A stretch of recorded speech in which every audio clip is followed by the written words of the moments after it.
Hey everybody and welcome back to the channel. Today you're checking out my brand new Stamina Dragonknight PVP build. This is updated for the Murkmire DLC. I'm calling this the RIPPER build. This is a dual wield, two-hand setup, heavy armor with lots of dot pressure and very good survivability. Also great ultimate generation and sustain because we are a Dragonknight. So we'll take a quick look at the stats, jump into the gear, look at some skill options, champion points, and more coming up next.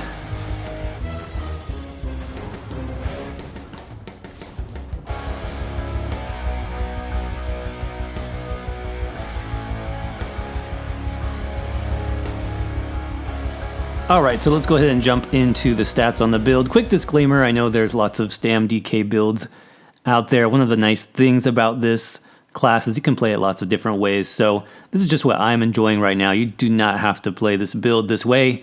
If you don't like it, just find something different. So let me start by buffing up a little bit here. And that should do it. So base stats, you're looking at 13k max magicka, 18k health, that'll be about 22 or 23,000 in PvP, 35k max stamina. Now the stats a little bit low overall. I don't have my Undaunted maxed rank on this character yet, so you could definitely get a little bit higher stat pool here. I also am running a little bit more max magicka than I normally would. You could move some of those into stamina if you wanted through the Glyphs, which we'll go over in a minute. But I do like having a pretty high stamina and magicka pool to work with. A nice balanced ratio there because we are using a lot of magicka buffs on the setup here. For the recoveries with a potion, we're sitting at about 700 magicka recovery, 550 health, 1700 stamina recovery. Looks a little bit low, but we're making up a lot of that with our heavy attacks as well as ultimates through the Dragonknight passives.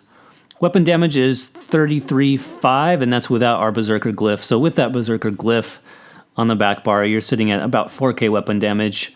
42% weapon criticals, looking pretty nice. And then as far as the resistances, we could look at those on the back bar. 27k spell resistance, 24k physical resistance, and about 2100 crit resistance. I don't have the best traits yet, so you could definitely bump up your crit resist quite a bit on this setup. Definitely would recommend that. As far as the race on this Stam DK setup, I went with Nord. That's just kind of a good all-around race. You get a lot of defensive buffs, health and health recovery buffs, so I do like Nord, using all my 64 points into stamina here. Best race might be Orc, just because you get a little bit of extra speed and melee damage, so I definitely recommend Orc. Redguard is another great option as well. You can really go with your preference there. For the potion, I'm using an essence of weapon crit. So that's giving me the crit bonus. It's giving me extra health and health recovery, as well as stamina and stamina recovery. I'm using a drink buff here. That's going to be important for one of our sets. So I am using Dubious for the max stamina, stamina recovery, and a little bit extra health. My Mundus here is going to be the warrior, just pushing that weapon damage as high as possible. The nice thing about Stam DK is you do get some extra damage buffs from your passive, so you get actually a total of 30% weapon damage increase on a Stamina Dragonknight, which is really nice. So I believe that covers the stats. Let's go ahead and jump into the gear sets next. All right, here we go. So we're going to start with Shackle Breaker 5-piece. This gives us a lot of just flat all-around stats that are going to be helpful on the Stam DK. So we've got weapon damage, we've got magicka recovery and stamina recovery, which is very important. I mentioned that we are using quite a bit of magicka abilities, both for buffs and defensive and utility skills. And then the other nice thing is that for your 5-piece, you've got both max magicka and max stamina, making this a really good overall set for PvP. You guys know this, I run this on lots of builds. I found that I was just using so many magicka-based abilities that I wanted the extra magicka recovery and the extra base magicka pool. So this was perfect for this particular setup that I'm using. For this build, I'm using a 2-piece Shackle Breaker on the weapons. So I am using 2 daggers on my main bar. This is a dual wield 2-hander setup I'm using the main hand as Nirnhoned, offhand Sharpened. I'll get to the Sharpened trait in a few minutes. So 2 come from the weapons. Then we've got a heavy reinforced chest. This just gives us the most damage resistance possible. This is a 5 heavy, 2 medium setup. So heavy reinforced chest, stamina glyph, and then I've also got the heavy legs impen and heavy boots impen, all with stamina glyphs. So running it this way, you're going to get the most damage resistance possible. So that's our first 5-piece, the Shacklebreaker set. Then for our jewelry and 2 pieces on the body, we're actually using Bone Pirate. And this again is just giving me the most stats possible for my sets. I wanted something with extra stamina recovery. So the nice thing about Bone Pirate is you get the 1-piece stamina recovery bonus, and then you get the extra stamina recovery on your 5-piece. That, as well as using Dubious for our drink, we have just enough stamina where we can sustain really well. We're not sacrificing any stats here, so I really like this for the second 5-piece set. I'm using an infused neck here for the extra weapon damage. You can actually run more infused pieces if you want, especially if you're playing in a champion points campaign. I definitely recommend that. But I've got infused weapon damage and just basic weapon damage with robust on my other 2 jewelry pieces. And then for pieces 4 and 5, that's where I'm using the bracers and the belt. Again, not best traits here. Best ideal traits would definitely be impenetrable, but reinforce is what I have for this. So this is just giving you the best damage resistance overall because your waist and your hands have the lowest resistance values. So that's definitely where you want your medium pieces to go. And then for the monster set, this is where I decided to mix things up a little bit. The point of this build is dot damage. Dot damage as well as heavy attack damage. Just applying a lot of pressure up front and basically ripping through the enemy. That's why I gave it the name Ripper. So I felt like the best monster set to go along with that approach was definitely going to be Valken. Valken is pretty good stat-wise. It gives you the 1-piece max health bonus. And then when you deal damage over time, you get that chance to proc a nice flame damage meteor. Actually does AoE and single target damage. And since we are running multiple dots on my both the back bar and the front bar for this build, this actually procs almost on cooldown every 5 seconds. So it does add a lot of pressure, damage pressure to the build, especially in a no CP battlegrounds type situation. This is going to help you get kills in some cases or just burst an enemy down. So I do really like this for my monster set. I'm using 2 heavy pieces here, heavy helm and heavy shoulders. I went with max magicka on the glyph for these just because, again, I am running 3 or 4 magicka abilities, so I need the extra pool here on the build. For an alternative monster set, if you're having any issues staying alive, you can definitely run heavy Troll King. That would be another nice option on the build, but I just like the extra damage pressure that Valken gives. It does a lot of damage, especially in no CP. And then let me just explain the glyphs on the weapons really quick. So I do have the Berserker enchant on the back bar. It gives us about 400, 500 weapon damage every time we do a light attack or one of our weapon abilities there, so that's good. I did choose defending here. You could go with powered if you want to increase your healing a little bit. I definitely recommend the Greatsword over an axe or a maul in this case because it's more of a defensive and buff bar and not really an offensive bar. And then for our weapon glyphs, I went with Poisoned on the main hand, Flame on the offhand. And the reason why is we, as a Dragonknight, get sustain, stamina sustain from poison damage and magicka sustain from flame damage. So to me, that just kind of makes sense. When these proc, you'll get some extra stats back, so that's good. And then actually the base damage of both poison and flame will be the same if you're playing no CP battlegrounds, which is what I tend to do on this build. So I think that covers the gear. We'll go ahead and go to the skills next. All right, so let's check out the front bar, which is our dual wield. This is our main offensive bar. We're going to start with Rending Slashes. This does a lot of upfront damage and nice dot pressure as well, and it's pretty low stamina cost, which is what you want for a heavy armor stamina setup for sure. So oftentimes I'll lead a fight with this from a heavy attack.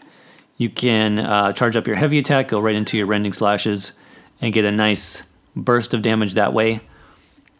Next up, we've got Steel Tornado, and this is really just for low health enemies. Kind of acts as an execute because it does additional damage based on their percentage of missing health. So I would not spam this. I would not use it more than 2 to 3 times because you can see the cost over 3k stamina on a heavy armor setup is pretty hard to sustain this if you're not using it wisely. So just keep that in mind. Do not spam this if you can. Next up, we got Quick Cloak, and this is one of my favorite skills now. They did some changes with these abilities overall, but I do like the Major Evasion. So reducing damage from AoE attacks by 25% just by having this up. So Major Evasion is a great buff to have, and what's also nice about this skill is you do get the Major Expedition for 4 seconds, so you get a lot of kind of gap closing potential on that. So I will use it sort of to close the distance to get in melee range.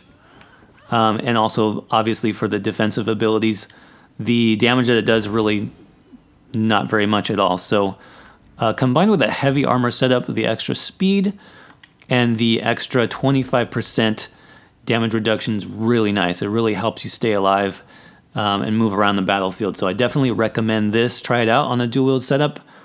If you haven't, it's very nice. Next up, we've got Venomous Claw, and this is basically like the spammable ability that I'm using on this build. We got some cost reduction on Stam DK for poison abilities, so you can see even as a heavy armor setup, I don't have very much cost reduction, and it only cost me 800 stamina. So you can combine this with a light attack, with a heavy attack, and this basically becomes your spammable. The reason why that works is it does the upfront damage, the Poison Claw attack, and it actually does the initial hit of the damage over time after a half a second. So that will proc in between your attacks if you are spamming this. So it does a good bit of damage. Obviously, you can also just leave it on the target and mix in a couple of rending slashes, and then the damage of Venom Claw ramps up over time. So you can choose to use it that way as well. I just like it because it's low cost and it does a decent amount of damage. Next up, we've got Reflective Plate. This is the DK Wings, and we've got a immunity to snares, which is really important. One reason why it's important is you'll see in a minute I'm using Rally on the back bar for the extra heal instead of Forward Momentum, which is a little bit unusual, I think, for a heavy armor setup. But Stamina DK can actually do it really well, especially if you have the Magica Pool, which is kind of how I built this character. So I'm using this as a snare removal, and with our max Magica Pool and our Magica Recovery, it can be up when we need it. It does that nice reflect as well. Really helps you against Mag Sorks, Magica Night Blades. It really is very useful skill to have on the front bar, so I definitely recommend that. Try it out if you haven't. We are using that in place of Forward Momentum. For the ultimate, we've got Take Flight, and this is just a nice burst damage ability. Really low cost too. And we are getting Minor Heroism, a buff from the back bar that makes this stay up really, really often. We get this a lot. So I prefer this over Dawnbreaker. The damage is comparable, but this is just a lot more fun. Gotta admit it. So let's jump to the back bar. This is our two-hander, two-hand greatsword. This is definitely a defensive and utility bar. So starting out with Carve. The reason I'm using Carve on the build is I did want that Minor Heroism buff. I really like this buff for Stam DK, obviously because you get sustain back on a Dragonknight from using ultimates.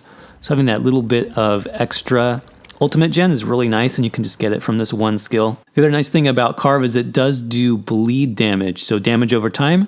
This is another way to proc your Valken Scoria, having this bleed on the back bar and then having our dots and our bleeds on the front bar. So I do like sort of opening up with this. You'll also proc your Berserker Glyph, getting that nice 500 weapon damage. Get your dots going, especially if you have a big AoE kind of group in front of you. Big chance to proc Valken there and just get your ultimate generation going. So I really like that on the back bar. Up next is Volatile Armor, just our Major Resolve and Major Ward. It also does damage over time as well, so another chance to proc Valken with those two abilities combined on the back bar are very helpful, and gives us nice resistances in heavy armor, so definitely run that. Next up, Resolving Vigor. This is our heal over time. Not much to say about this here. You definitely want to run this and use it as soon as you start taking damage. Something new I decided to try on this Stam DK is I wanted to go back to a heavy attack setup and using molten armaments. So what this does, if you're not familiar with the skill, is your heavy attacks hit for 40% more damage while you have this active. So it's basically a heavy attack buff. And I decided to use this because I am using heavy attacks quite a bit on the front bar. Heavy attack rending or heavy attack Venom Claw, just for sustain, but also the damage. So I wanted to make those heavy attacks count for more. I wanted them to hit harder. So I just thought this would be a nice addition to the build. It does cost quite a bit of magicka, so that's another reason why you'll need a little bit extra magicka recovery or magicka pool, especially if you're playing Battlegrounds. But I think it is worth it. It's a nice buff to have. One important note here is that it also is a means of proccing our Mountain's Blessing passive, which got a nice buff in the Murkmire DLC, I believe it was. So it used to be a 5% buff to weapon damage. It's now 10%. So having one of these Earthen Heart skills active is really important. Not even for like the stamina sustain of Helping Hands, but having that extra 10% weapon damage is a big deal. So definitely consider running that if you have not. For the extra minor brutality, the only other real buff you probably would use would be like Fragmented Shield. That would be another option.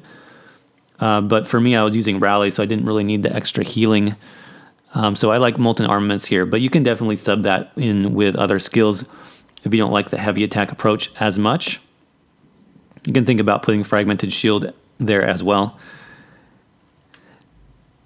And then for our big burst heal, we've got Rally on the back bar as well. So this gives us our major brutality. It also gives us a big heal the longer we have the buff active. So I wasn't using Troll King on the setup. Remember, I'm using the Valken off of dot proc, so I wanted the extra bit of healing. Also, the reason why I think you can get away with Rally on the Stam DK, as we mentioned earlier, we do have Reflective Plate. We've got Wings to help counter snares and roots. So I think Rally is a good choice here. Even though we are a heavy armor setup, I like the extra heal option.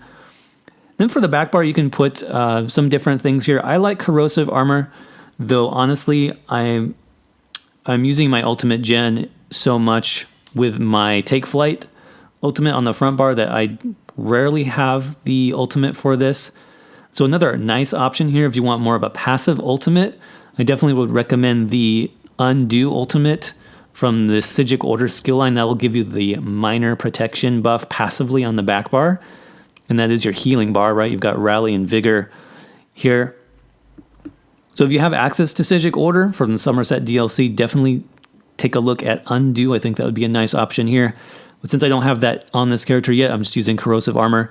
This is very nice, though, if you are facing against multiple opponents or against a tankier target. This is a nice ultimate to have if you have enough points for it.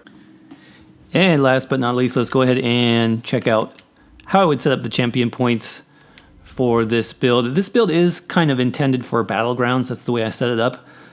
But I did go ahead and update these for 810 Murkmire. So this is what I would recommend if you wanted to play this in a champion point campaign. 31 into Warlord, 33 into Sprinter, 49 Tenacity, that's just for those heavy attacks. They do help quite a bit on the heavy armor setup. 32 Arcanist, Magicka Recovery is definitely important. 64 into Mooncath, 37 into Healthy. This will be especially important if you decide to use Troll King instead of Valken. Definitely pump that up. And then just 23 into Tumbling.